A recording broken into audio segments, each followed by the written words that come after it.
Okay, hi. What are my eyes doing? Okay, I haven't done one of these in a while. Hello, it is I. I figured maybe talking into a screen, like making myself talk into a screen, might be a good thing. So here I am. How are you? I've missed this. I've missed you. It has been such a wild ride this year. I feel like I need to reacquaint, like I need to reintroduce myself or something.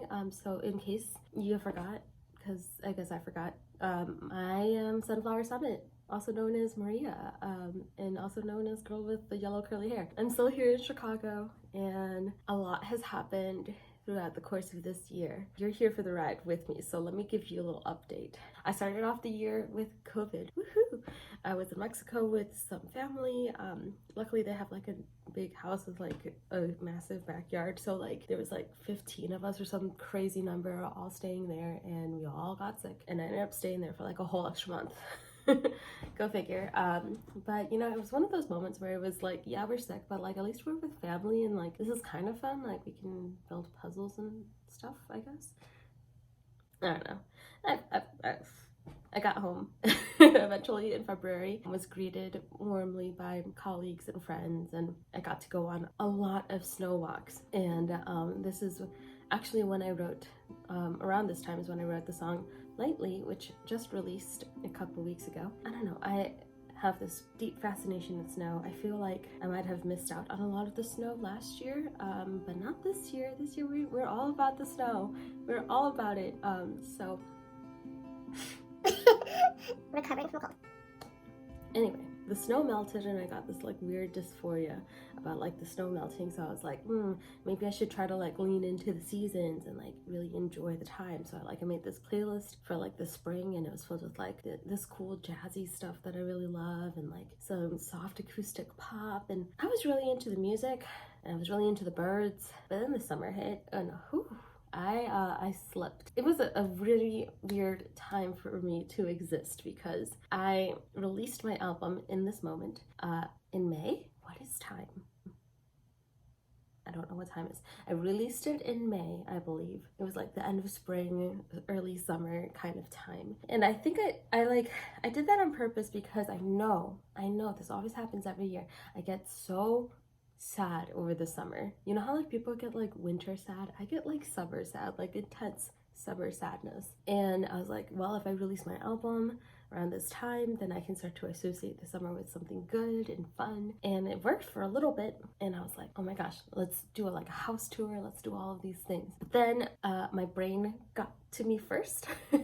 So tour didn't work out as well as I had hoped. And that's okay. You know, sometimes things just don't work out the way that you expect them to. And that is something that I've learned this year, is that expectations weigh heavily. So think often on what do you expect? It sounds so silly, but like I feel like we walk into a lot of things with these expectations and these ideas of what like things are supposed to be. And I'm not saying don't have any expectations, because for some people that might seem very dreary and like, oh, no hope. But like I feel like hope and expectations are different.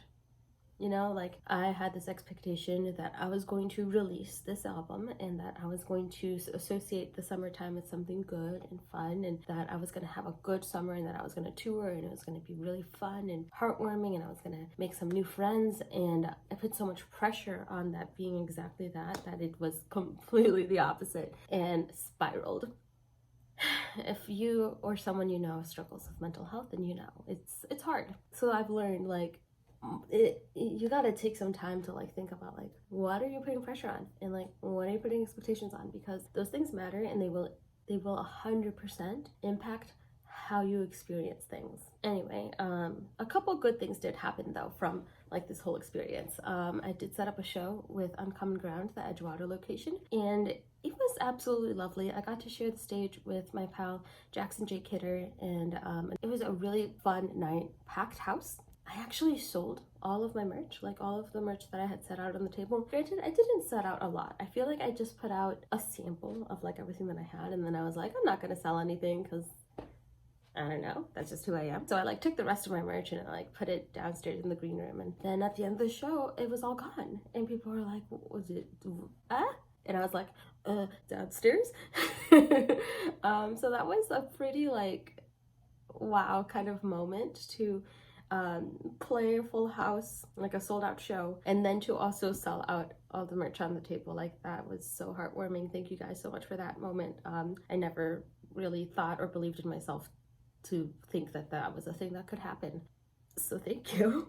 You guys made that possible. And also like releasing the music in general was just like a really good cathartic thing. I feel like I went through a lot of healing and a lot of emotions when I was writing it, and letting go of things is also part of the process. So thank you for that. Thank you for allowing me that space, and for listening, and for continuing to listen. That means so much to me.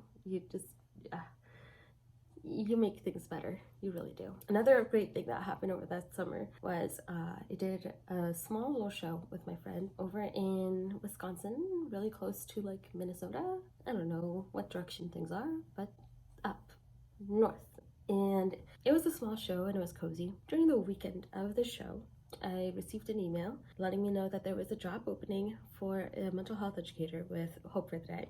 Was like, what? Like, this is too perfect. This is like a dream. So my friend just helped me apply, like helped me get my resume set up and all that stuff. So to backtrack to what led up to this moment, I had been volunteering with Hope for the Day for some time.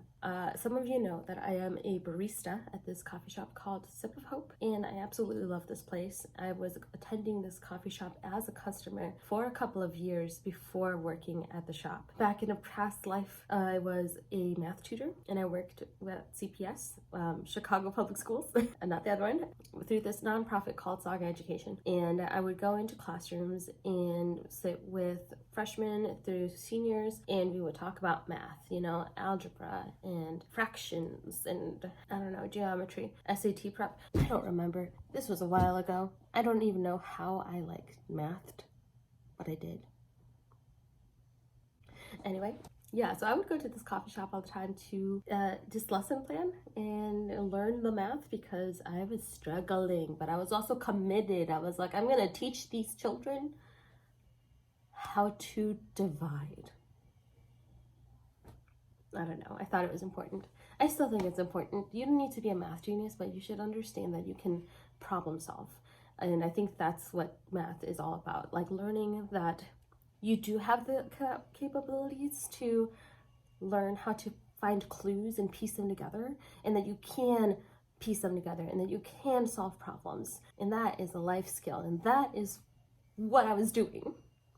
Anyway. So I would go to this coffee shop all the time to do my lesson planning. I don't know, a couple of years of that I quit during pandemic, during quarantine, because I felt like I kind of lost purpose, you know, like not seeing my students anymore. I'm having a hard time contacting these parents and the school altogether. Like things are falling apart, and I was like, I don't even know if I really want to be teaching math. So I left that, released my first album. No. I had already released an album by then. I learned how to produce. I don't even know my own timeline. There's no timeline, guys. There's no timeline. Anyway, okay. I lost my train of thought. I don't remember what I was thinking. What was I thinking? Somebody tell me what I was thinking. I'm all alone. I'm literally not talking to anyone.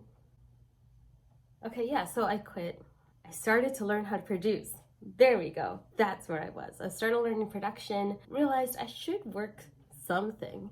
Ended up at a Portillo's. Ugh, ick. It was awful, guys. It was awful. Quit that. And then finally started working at Sip of Hope. And they are owned by this bigger nonprofit called Hope for the Day. Hope for the Day is a nonprofit based here in Chicago focused on mental health education and proactive suicide prevention. Mental health is something that has always been very important to me, and something that I continue to educate myself on just because I want to be educated on. Working as a barista now at this place, I saw that there were opportunities to volunteer with the organization at large. So I was like, yeah, sign me up, dude, sign me up. So I did mental health first aid training, and I did educator training. And then before I knew it, I was going into places supporting other educators and helping assist education throughout the communities in Chicago. I was even getting to teach some of them, and it was a blast. That's something I really wanted to do. I wanted to combine my passions for music and mental health education in some way. We're figuring that out still. Anyway, job opportunity came up. I got so excited. I was like, yes, let's do it. And so then I started working with them in August, and it was truly life-changing. And now for the past school semester, I have been going into schools 7th grade through like 12th grade, educating on mental health and connecting with parents and staff. And it's been such a fulfilling thing to do, and I'm very excited, looking forward to second semester. So yeah, I've been really busy with that in a really good way. I also moved. You might notice that this is a different space. Ooh, ooh, ooh, what am I stuck on? I'm in a brand new space. I'm blocking my bookshelf, but I love it, yeah. I moved in October. I live by myself now, and I absolutely adore it. And I feel very fortunate that I can afford this place in the first place, because it was a combination of things, really. I work 3 jobs.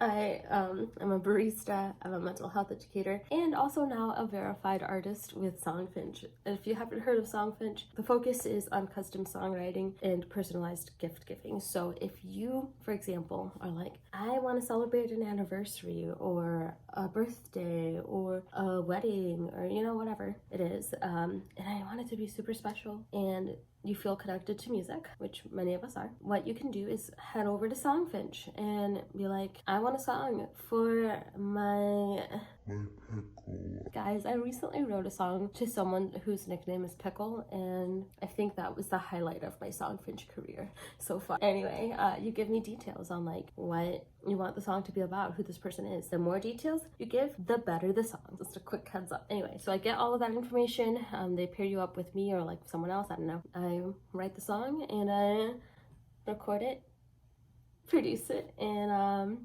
send it off your way. So yeah, so all 3 of those incomes come together and have been able to kind of like sustain what I'm doing.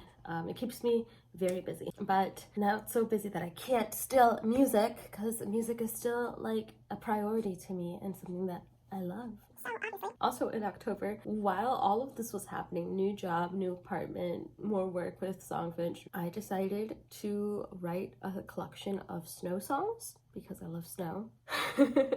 So literally on Halloween, I'm like, make it snow out of my eyeballs, I don't know. That's really weird to say. And then throughout the month of November, it was a lot of production, and I finally just put things through DistroKid and released a couple of songs so far. Lightly is out, Look for Snow is out, Snow Queers is next, and then the full collection of snow songs will be out 12.22.22. I don't know, dude. It's the little things. And now we're here, and I just got back from Mexico. I went to a wedding for one of my cousins and got to reconnect with family in general. And I came back and I'm like sick. I'm getting better. Like, I don't think I sound super sick right now. I might be wrong. You might be watching this and going, yeah, that girl is sick. And that's okay. I'm really trying here. Yeah, this is where we're at. Songs are about to release, and I'm just fucking grateful. I have grown so much this year. It like just thinking back on everything that happened this year, that alone is like mind-blowing. And then I like think about things that like I learned this year. Like, I don't know, what did I even mention earlier? Like expectations, timelines, healing is not linear. I don't know. I did like I made a because I'm like this kind of person, I made a list of things I learned this year, so I'm just gonna do like a speed round read. I'm not gonna go into detail, maybe in a different video. But this year, I learned that healing is not linear, nor self-development, or self-trust, or consistency, or anything really. Like, nothing is linear. We all exist in like this. To use a Doctor Who reference, time is a wibbly wobbly ball of yarn, or whatever they say, and it is. Do things while you're excited and do it while you're scared. Don't wait, you know? Don't let the fear, don't let the haters in your mind take over. No one can love you like you can. The inner child is real, so fucking play with that. Pull out a puzzle, go play in the snow, eat the cookie, like just play with the kid that's inside of you. They're still there. Because like I said, time, the 6-year-old me is out there existing in her timeline right now at the same time as this Need a Star. Done is better than perfect. That one's a tough one. That one's a doozy. I still get really wrapped up inside of my head, and I'm trying. There's always more to learn, so just breathe and take in what you can. Bit by bit, paso a paso. I do care about my hair. I do. I feel like I have a very complicated relationship with my hair, and I've never taken as much of an active role in learning what my hair is and trying to take care of it. But this year I learned I love my hair, and I care about it, and my hair is a form of self-expression. I'm gonna try to do more things with it. There will always be haters, so be louder than them. Quantity really does lead to quality, so just keep trying. I know that one sounds a little backwards, but just keep going, just keep trying. There's no timeline. No timeline! Lead with gentleness. Beginnings and endings happen all the time. You get to choose your perspective, or to borrow a quote from John Green, you get to choose the frame. Expectations carry so much weight, so be aware of what you expect. You can be wrong, and it's okay to be wrong. Learn from it, be open to being wrong, and keep going. There's so much beauty amidst the chaos. Learn to shift your focus, but never forget. You don't always need a picture to remember, and you don't always have to remember. Just enjoy the moment. There are endless universes inside of you, and you are not in the universe. You are part of the universe. It's like air, you know? It's all around us, and it's in us. Sometimes you get a rough start, but that doesn't mean much, so keep going. Triggers come in all shapes and sizes. Love, real love, is infinite. There's a lot of scary shit that goes on in this world, and you don't have to be sunshine and roses all the time. You can be angry about it. You can cry. You can yell. It's okay to honor those emotions, and you should. Take the pressure off and see what happens. And gratitude is much more than just saying thank you. Gratitude is a lifestyle.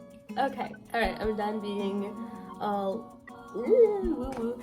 I'm back to being I am just happy, you know?